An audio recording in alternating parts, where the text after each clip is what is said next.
Buenos días. En la clase anterior habíamos estado viendo las características teóricas del Estado y hoy vamos a avanzar analizando fundamentalmente los procesos de construcción estatal en América Latina, y para ello nos vamos a centrar fundamentalmente en el texto de Oscar Oslak, la formación del Estado Nacional Argentino, en el primero de sus capítulos. Existen distintos tipos de Estado según las características. Hay estados coloniales, hay estados imperiales, hay estados nacionales, que es en lo que nos vamos a centrar en este caso en particular. Y cada uno de ellos adquiere características diferentes. En el caso de los estados nacionales, según Oslak, deben cumplir 4 requisitos básicos. Uno de ellos es la externalización del poder, es decir, fundamentalmente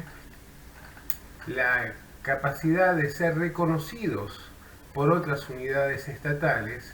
como una unidad soberana, ¿no? Es decir, el reconocimiento del Estado en cuanto a su existencia y sus dominios territoriales por el resto de la comunidad internacional. La segunda característica es la institucionalización del poder, es decir, básicamente la capacidad de imponer y de apropiarse de una serie de funciones reconocidas sobre una base institucional, que normalmente es una constitución, y que le asignan y que hacen efectivo el monopolio de la coacción legítima. Es decir, que solamente el Estado tiene la facultad de ejercer esa coacción en el marco de la ley. La tercera de las características es la diferenciación del control, es decir, la creación de un aparato burocrático que le permita extraer recursos, ordenar la sociedad y imponer decisiones autoritativas, es decir, decisiones de cumplimiento obligatorio por parte del conjunto de la sociedad. Finalmente, la cuarta es la capacidad de internalizar una identidad colectiva de modo tal de crear un arco de solidaridades en el conjunto de la sociedad que permita garantizar el control ideológico e imponer un conjunto de representaciones en las cuales quienes están sometidos a la autoridad de ese Estado se sienten contenidos y representados. Ahora bien, los procesos de construcción del Estado no se realizan de un día para el otro, sino que va a ir variando el grado de estatidad, es decir, cuán consolidada está efectivamente esa estructura estatal a lo largo de amplios procesos. Para el caso de América Latina, esos procesos en general se fueron consolidando a partir de la segunda mitad del siglo XIX, ya que la primera mitad del siglo fue utilizada fundamentalmente para tratar de dirimir las relaciones de fuerza, de intereses, entre, por un lado, poderes regionales o provinciales, y por el otro lado, la disputa entre los comerciantes exportadores y los distintos sectores terratenientes, ¿no? Entonces, por esta razón, si bien vemos que hay una insistencia por tratar de alcanzar la construcción efectiva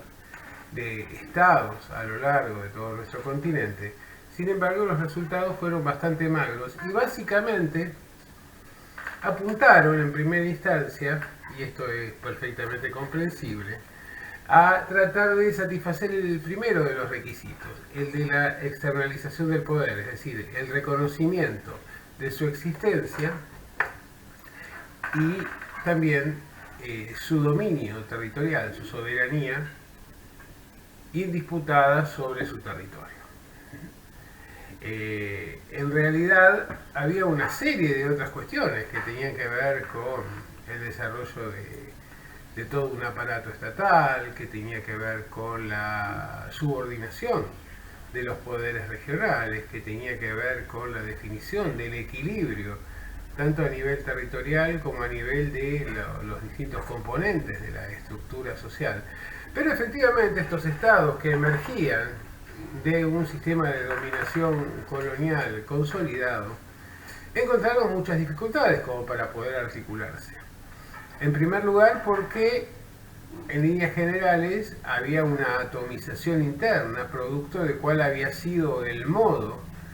de implantación de la dominación institucional española durante los tiempos coloniales, que fragmentaba los territorios y las regiones. En segundo lugar, porque muchas de las actividades que habían sido características de las sociedades durante los tiempos coloniales dejaron de desarrollarse después o no tenían interés para un mercado internacional más amplio,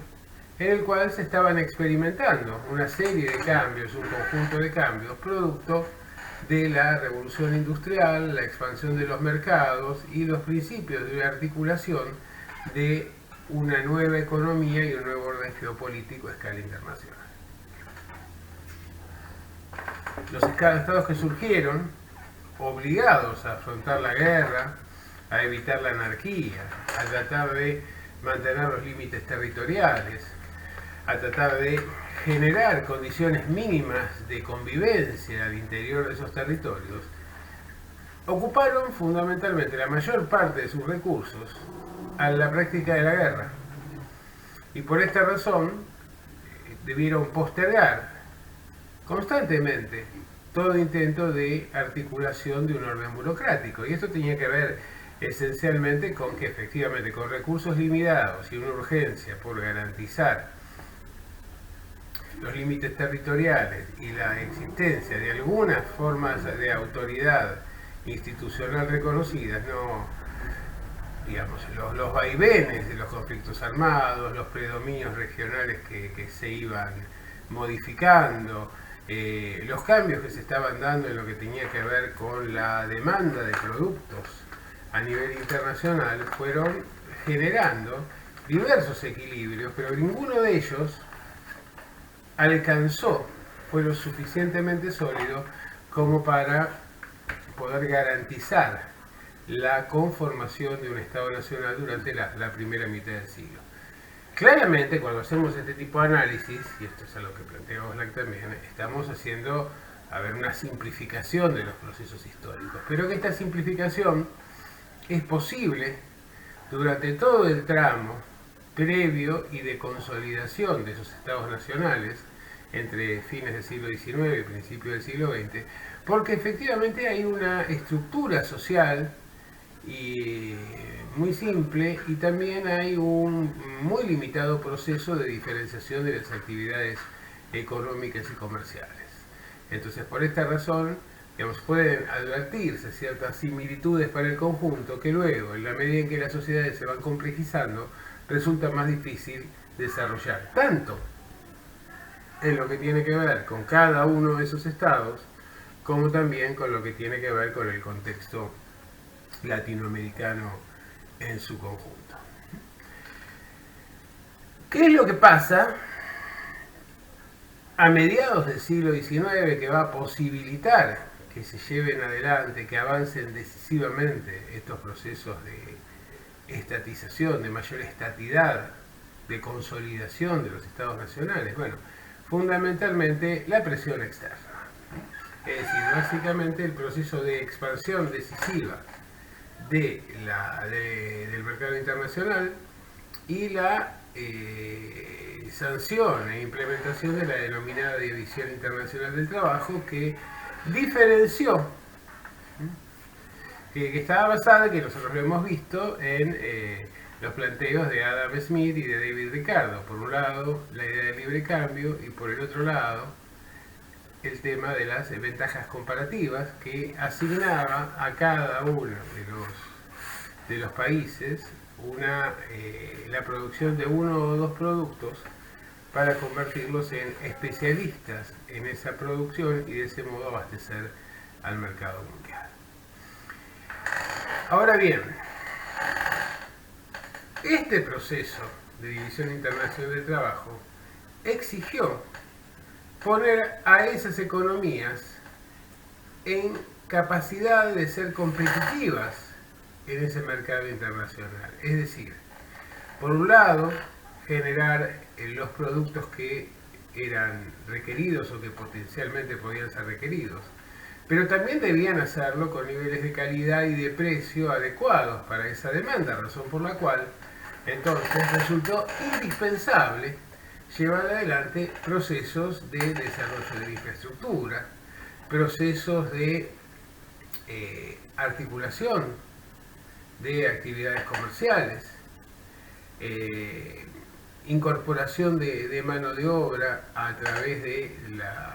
los procesos de migración a escala internacional que eran impulsados generalmente desde los centros de poder económico y político a escala internacional. Al haberse ya de alguna manera consolidado una estructuración del mercado y haberse definido los productos que iban a ser requeridos en las distintas economías, esto posibilitó la generación de alianzas entre sectores que habían tenido disputas antagónicas en el pasado, es decir, fundamentalmente entre los sectores comerciales, urbanos y los sectores terratenientes agrarios. Así se generaron alianzas, se generaron síntesis entre, por un lado, los comerciantes exportadores y por el otro lado, aquellos sectores de las clases terratenientes que estaban en condiciones y en disposición de producir esas mercancías, esos productos primarios que debían colocarse en el mercado internacional. Pero evidentemente, para llevar adelante estos procesos de explotación y de exportación, era indispensable generar formas de explotación que resultaran racionales en términos económicos, que generaran, como decíamos recién, altos niveles de calidad y que además garantizara o que tuvieran garantizadas los medios de transporte, fundamentalmente entendido de las vías de ferrocarril, el telégrafo. Ahora bien,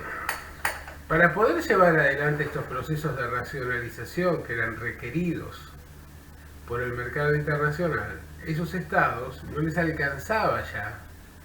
con la externalización del poder, es decir, con su reconocimiento por parte de la comunidad internacional, sino que demandaban una organización, un nivel de pacificación, de distribución y aceptación de roles y de reglas de juego que garantizaran el orden. Por eso la consigna en procesos que se va a instalar en la segunda mitad del siglo XIX, fundamentalmente, en casi todas partes, va a ser la de orden y progreso. Es decir, un orden para garantizar, por un lado, la consolidación del aparato estatal, por otro lado, fundamentalmente, garantizar la paz interior, la distribución de funciones, la forma de resolver la puja distributiva en términos de distribución de la riqueza, que eran prerequisitos para el progreso, es decir, para un crecimiento económico constante, económico y productivo, por cierto, ¿no? Ahora, ¿qué ocurría? Que a diferencia de lo que sucede en los procesos de las economías centrales, no contábamos en América Latina con burguesías nacionales consolidadas, ni con los capitales indispensables como para llevar adelante estos procesos. Por esta razón, el Estado va a tener que diversificar sus funciones. Por un lado, necesita ser reconocido internamente, eliminar los ejércitos provinciales, eliminar las tasas de aduana y las aduanas interiores, necesita unificar un sistema impositivo y necesita también conseguir generar los recursos a través de empréstitos fundamentalmente internacionales para poder impulsar ese proceso de transformaciones en la estructura económica y socioeconómica que en otros lados se habían dado a partir de la acción del mercado. Es por esta razón entonces que el Estado no solo debe garantizar el orden, debe garantizar el reconocimiento de su soberanía, debe generar una burocracia interior para diversificar justamente el control y para poder ser efectivo en lo que tenía que ver con el conjunto de competencias que tiene que ir adquiriendo para poder garantizar esas condiciones de orden elemental, sino que también urgido por la necesidad, va a convertirse en el generador o en aquel que va a obtener los recursos económicos fundamentales, que va a negociar los procesos de construcción de infraestructura, que va a proveer de los bienes y servicios y la contratación de esos bienes y servicios en el mercado internacional. Evidentemente, entonces, aquí se plantea una contradicción, que es el hecho de que entre las funciones naturales del Estado está claramente la recaudación. Pero por el otro lado, esa recaudación no podía ser excesiva en la medida en que de ese modo se impedía la reproducción ampliada del capital que posibilitaría la reinversión y así el crecimiento económico. Por esta razón, vamos a ver que los estados que surgen son estados, en parte por esto, y en parte porque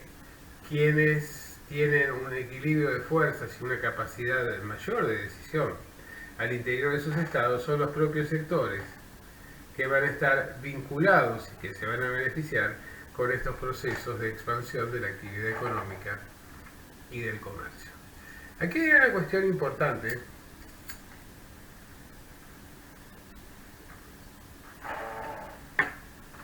y hay que entender que el Estado a su interior refleja las tensiones y refleja los equilibrios de fuerza que se dan en el ámbito de la estructura social y económica. Por esta razón, entonces, vamos a ver que los sectores beneficiarios de la puja que se da al interior de la institución estatal respecto de la distribución de recursos o la definición de cursos de acción, efectivamente van a ser, y sobre todo claramente en estas primeras etapas, los sectores más acomodados, que no solo, digamos, tienen el monopolio de la tierra, de la actividad comercial, sino también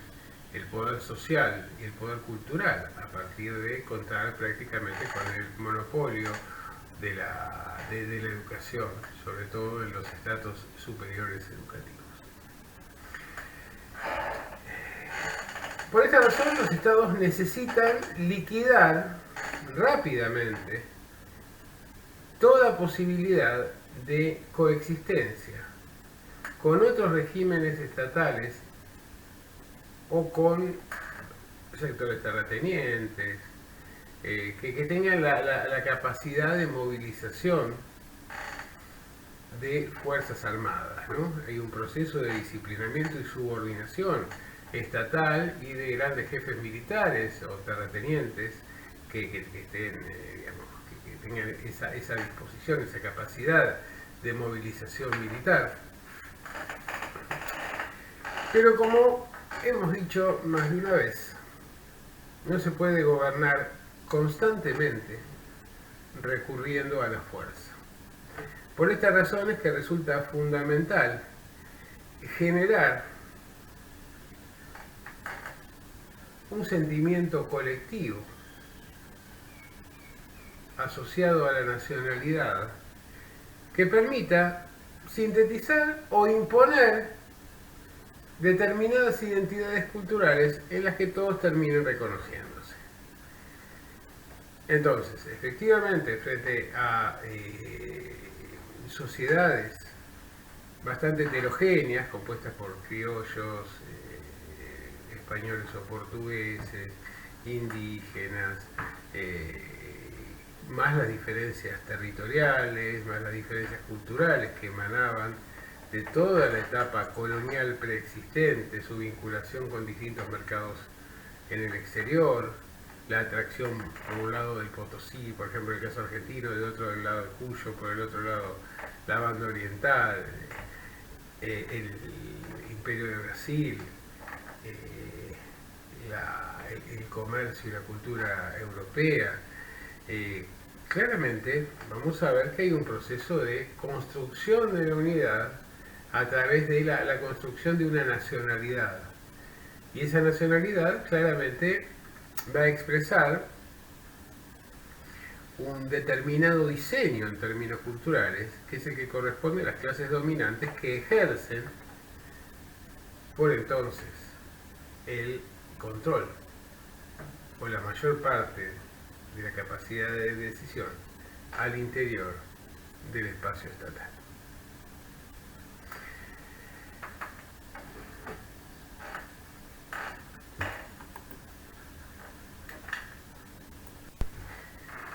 Sin embargo, es muy importante que tengan en cuenta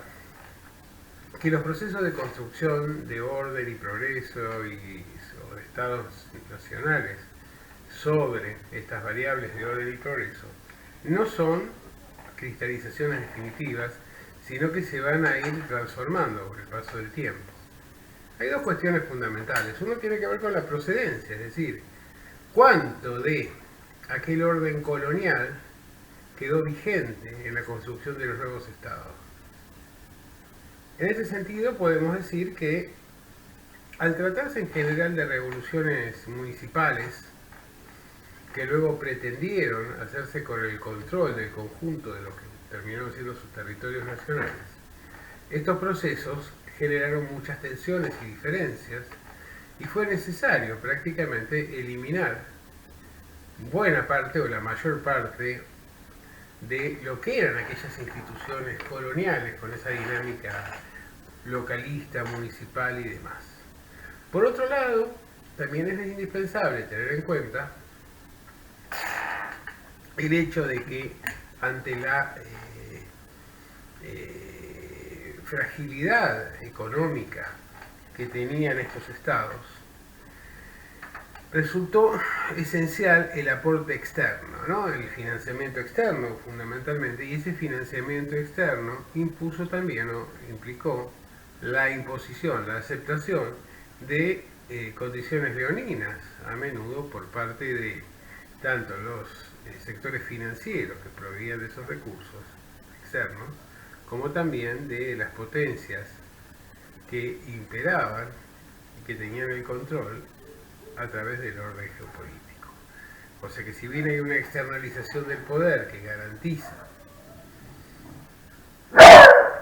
o que decía esa externalización del poder que garantiza un reconocimiento del territorio, a menudo se sufrieron embates, por ejemplo, de ataque a la soberanía nacional, como ocurrió con el caso de